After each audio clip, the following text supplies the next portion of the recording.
Hello, welcome back to the James Ramblin' Reviews channel, where today I'm gonna be covering kind of like my thoughts on House of the Dragon Season 2 again, because it's yet another Monday night where I'll be talking about it, and this time it's episode 7, and we do actually have one more episode left, so there's definitely that. However, I'm not gonna spoil this entire episode just like I always do on this kind of review, kind of series I've been doing for House of the Dragon and stuff like that. So before we get into this review, I'm just gonna mention kind of how I have been experiencing this season. Not gonna be like mentioning it so much to the point where it's like I'm talking about it too much that I forget about how I actually felt about this recent episode, if you know what I mean. So there's that. So House of the Dragon Season 2 for me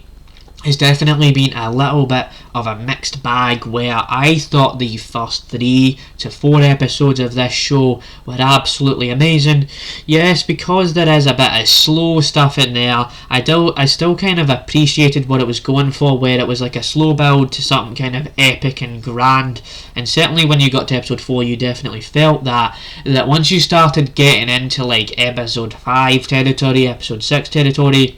for me, I kind of became this person where I kind of just felt like, you know what, this show, it just isn't as interesting because there's a lot of slow points and it just felt a bit boring to watch, and then they kind of just kept doing the same stuff over and over again, like recycling the same plot lines we've already seen. There was like familiar ideas in episodes 1, 2, 3 and 4, but I was a bit more engaged there, so there's that about it. And so how do I actually think about this episode of House of the Dragon Season 2 now that we are 7 episodes in? So I would say, right,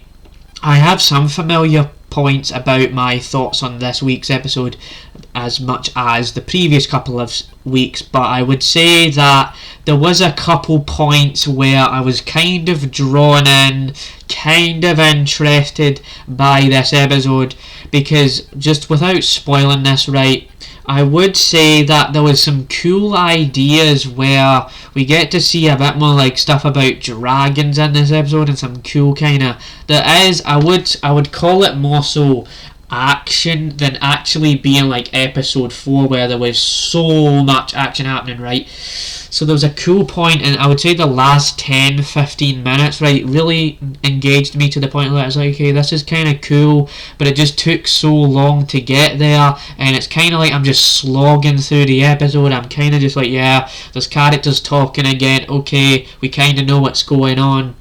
the actors are giving it their all and stuff like that. And that's what I would say about this episode, is that, yeah, there is a few cool moments, and there is a point in this episode particularly where there is Daemon Targaryen again, and he's hallucinating again, and there is a point where he has this cool kind of like dialogue moment with one of these characters, and it was interesting, like it was kind of interesting on paper, where I was like, you know what, maybe this will actually go somewhere, and then he just hallucinates for like a second or whenever it was, and it's just like, oh, we've already done that, we've already kind of explored this, and the show hasn't communicated this whole plot line clear enough. Like, it's just kind of given a reason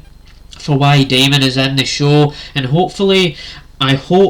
actually hope that the final episodes kind of wrap this up, where it's like, you know what, maybe they'll actually explain some of the stuff that's been going on, because, yeah, I don't really know where else I can take this. I would say I'd give this episode like a solid like 6 out of 10, 7 out of 10, like, because of the last 10 minutes, I would say that the episode was slightly better, but it just was definitely just, it's not very engaging and stuff, if you know what I mean, and so that's how I'd feel about it, right? So this might be a shorter review, as I don't have a lot to say, because, you know, you kind of already expect how I feel about these kinds of things. So stay tuned for more reviews like this, where we will talk about the finale of House of the Dragon, and then I'll kind of give you my review, my kind of like my recap to review summary thoughts on House of the Dragon Season 2 as a whole. If you're interested in that, instead of watching those separate videos, I'll kind of compile all my thoughts into that video. So yeah,